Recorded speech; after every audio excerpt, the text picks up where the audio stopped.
Hey all, before we begin, I'd like to quickly stop down to note that iconic TF2 YouTuber TF2 is now a proud partner of G Fuel Energy. G Fuel is a sugar-free performance energy drink available in over 50 flavors with a focus on granting you game-changing energy and laser focus. I've actually been a fan of G Fuel for quite some time before even being reached out to for a partnership, and have multiple real-life friends and coworkers who drink it, so this was pretty much a dream come true to be approached by them. If you want to treat yourself or your loved ones to an early holiday gift, or just energize your next play session, hop on over to the link in the description and use code TEALOPAL to save 20% on your G Fuel order. Thanks all, on to the video.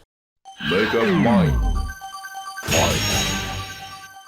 Christmas, or Smissmas as some might call it, is as core to Team Fortress 2's identity as the sandwich, mediguns, and rocket jumping. It might not seem like it these days, what with yearly Christmas updates, only adding a handful of new cosmetics and maps for the past few years, but historically, Christmas has been one of TF2's most fruitful and prolific times of year. Things like festive weapons, festivized weapons, tons of unique weapons, day group keep, manpower mode, some original lore-building comics, and more were all introduced as parts of yearly Christmas updates. Hell, the Mecha update and Tough Break update were both Christmas updates, so in this video, to honor TF2's Yuletide history and the holiday season being upon us once again, I want to discuss TF2's 3 Christmas weapons. And I don't mean festive weapons, I mean the 3 wholly unique TF2 weapons that are explicitly themed around the holiday season. Despite all being melee weapons, they all bring their own unique holiday edge to the average TF2 match, and I want to discuss them. All that said, let's roll.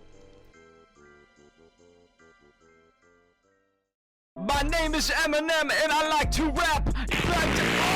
So, full disclosure, all 3 of the weapons we'll be discussing in this video are melee weapons, and 2 of them are for Scout specifically. Let's start out with arguably his most notable Yuletide killing tool, the Wrap Assassin. This is one of the funniest item concepts in the game, as I'm pretty sure we all have memories of using rolls of wrapping paper as a sword or bludgeoning tool in our imaginary quest to defeat our siblings in battle, so to see TF2 adeptly capitalize on that nostalgia is very cool. It's also, funnily enough, one of Scout's better melee weapons, and my preferred choice out of his entire melee lineup, regardless of the time of year. Let's discuss why. The Wrap Assassin is an unlockable melee weapon for Scout. It's a roll of Christmas wrapping paper and matching glass bauble, which can be swung at enemies for a massive 12 damage a hit. This gives it the second lowest per swing melee damage in the game, behind only the Fan of War, and unlike that weapon, does not bolster its own or team's attack damage with successive hits. Trying to secure kills of the Wrap Assassin's primary attack is, while certainly funny, oftentimes an exercise in futility that will result in your certain death. This is offset by this weapon's secondary attack, which, not unlike the Sandman, allows the Scout to bat a ball in his left hand at the enemy. Unlike the Sandman though, this ball is actually a glass Christmas bauble, which will shatter on contact with an enemy, inflicting them with both impact damage, initial splash damage, and bleed for 5 seconds. This gives a direct hit bauble with the Wrap Assassin anywhere from a maximum of 59 to 79 damage. On top of that, the bauble recharges in only 7.5 seconds compared to the Sandman's 10, will deal a guaranteed critical hit after traveling for more than a second, and the splash of it colliding with a player or surface can deal additional chip damage to surrounding enemies.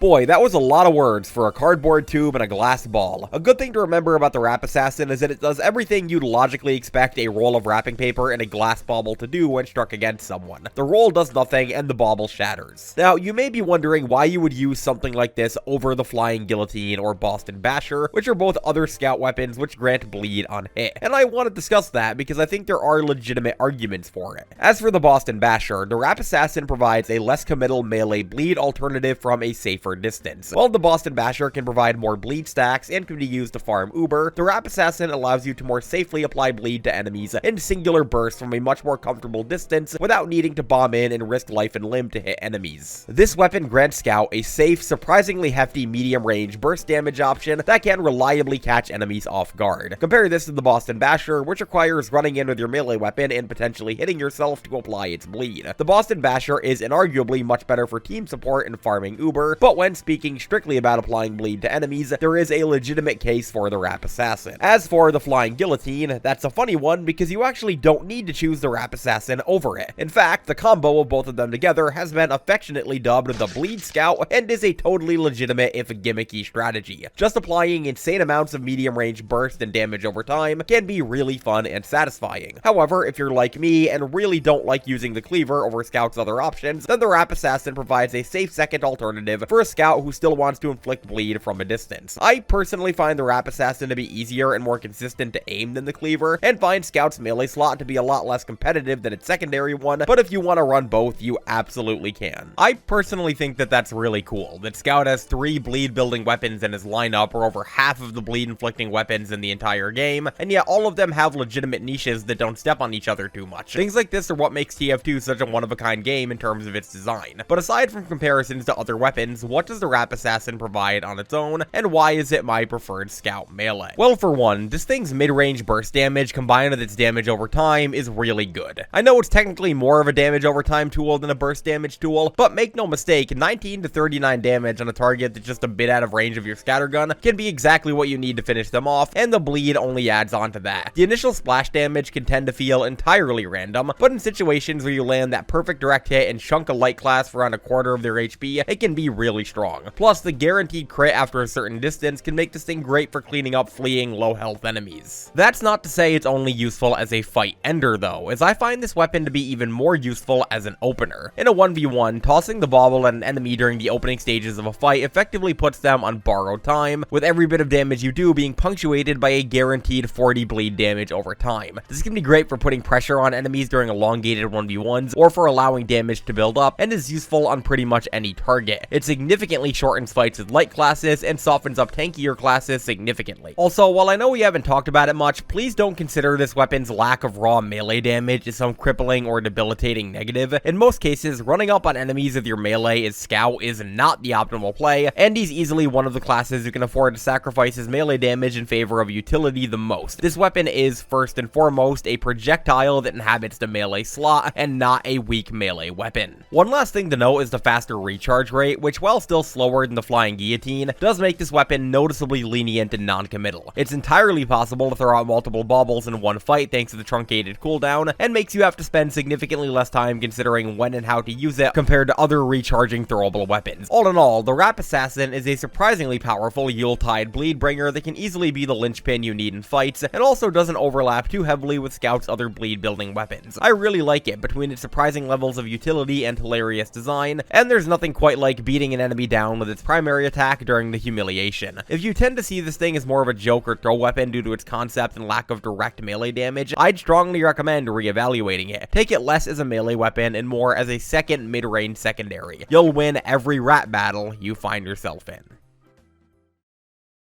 Ooh, piece of candy. Ooh, a piece of candy. Ooh, a piece of candy. Ooh, a piece of candy. Ooh, a piece of candy.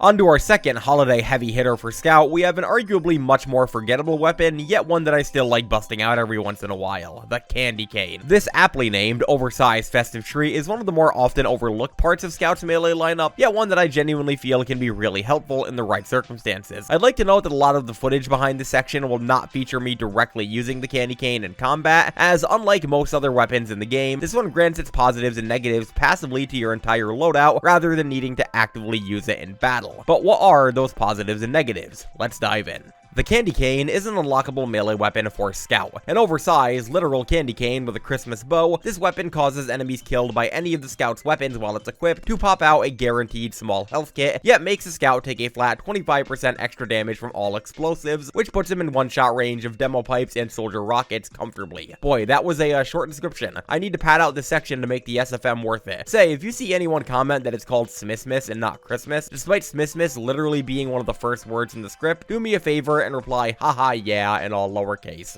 It'll be very funny. So you might see these stats and think that this item is immediately a direct upgrade to the stock bat. Guaranteed healing on every kill, and it's passive, and the only negative is a bigger weakness to a damage type that Scout is already adept at dodging, and in a lot of cases, you'd be right. The Candy Cane is absolutely helpful, and with a bit of careful navigation and knowing when to secure kills, the guaranteed health pack can give you just what you need to stay in the fight and tough out another kill. I find this weapon to combo exceptionally well with the Force of Nature, as being able to push enemies away can put distance between yourself and explosive classes, and can help you anchor your kills in such a position that makes it easier to capitalize on the health pack. They'll be in front of you in your forward path, rather than requiring you to loop back around and grab them. On top of that, the extra mobility granted by the Force of Nature can make avoiding explosives much easier, which is handy, because really, screw Demo Man when you're using this thing. I feel like a lot of people might see the increased explosive damage vulnerability and immediately think Soldier, but I found Demo Man to be a much more significant threat. Soldier has damage fall off and does less damage per shot at long range as a result, so I frequently found myself narrowly avoiding death after getting hit by rockets. Sure, the direct hit and beggars absolutely melt you, but that's pretty box standard for Scout regardless of what weapons he's using. Demo Man though, not only does he not have damage fall off, and not only does he have access to 2 or even 3 powerful explosive damaging weapons, but if you've noticed, 25% of 100 is 25. The grenade launcher does 100 damage. Scout has 125 health. The candy cane makes the grenade launcher, iron bomber, and lock and load guaranteed one-shots on a direct hit pipe. This is the real weakness of the candy cane. Even with the healing, it causes damage against the Scout from several already potent sources to comfortably cross the one-shot threshold. Even if you do survive, you're often in a position where even landing the kill and getting the health pack will not bring you out of the one-shot range. Against a team with competent explosive classes who can consistently recognize and capitalize on your vulnerability, this weapon falls apart very quickly. And while the Scout is good at dodging explosives, all it takes is one well-aimed pipe or well-placed sticky to ruin your day. But to be fair, explosive classes only represent 2 of TF2's 9 roster slots. Against any class that doesn't specialize in explosives, this weapon is pretty damn useful, especially Spy, but especially Pyro. Pyro is one of Scout's natural kryptonites, as their close range damage output and damage over time can really put a dent in Scout's otherwise comfortable flanking strategies. Being able to kill a Pyro and then be rewarded with an instant health pack, allowing you to extinguish yourself and heal off a bit of the afterburn, is really handy. It makes you less reliant on spending your Mad Milk to escape sure death at a Pyro's hands, and frees up your use of it for later. Or hell, maybe frees up your entire secondary slot if you really hate Pyros and rely entirely on Mad Milk. On top of that, this weapon is just great as a capper for long or tricky fights. If you narrowly survive a 1v1 and find yourself on death's door, the free healing you get for winning can really help bolster your survivability and put you back in the fight. You'd be surprised how much difference a small health pack's worth of health can make on Scout specifically in escaping or toughing out a battle. Or if you don't need it, let your team know there's a free small health pack and save somebody's life. Just make sure the enemy doesn't grab the health kit, which can absolutely happen. All in all, to quote the real Gyms, the candy cane is a weapon of sugar highs and sugar lows. The sugar highs of narrowly skirting death with your free health kit, healing up after a tricky battle, or helping out a teammate in need, contrasted against the sugar lows of being instant killed by explosive classes before you could even begin to react, and generally being made much squishier. It's an appealing weapon for sure, but one that's best enjoyed in moderation, lest you have too much sugar and... It'll go right to your thighs. My thighs? And then you blow up.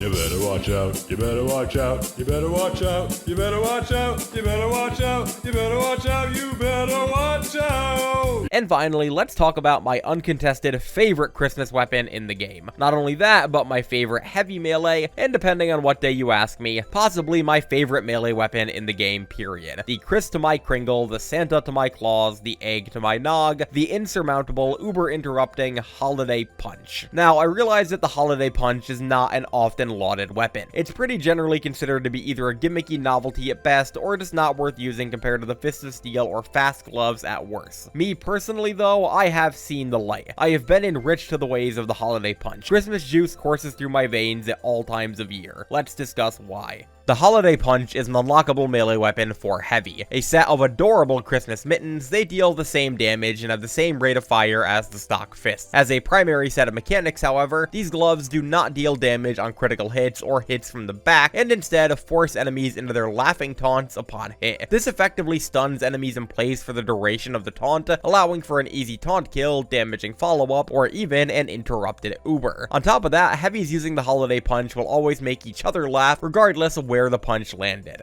So, a big mistake a lot of people make is treating the Holiday Punch like a gimmicky joke weapon. Like, this is something you see a TF2ber bust out in a silly loadouts video, try yourself for 10 minutes, and then go back to the Fist of Steel. They see the laughing effect as nothing more than a cute trolling tool that can sometimes lead to cheeky taunt kills. And I will tell you, this is a mistake.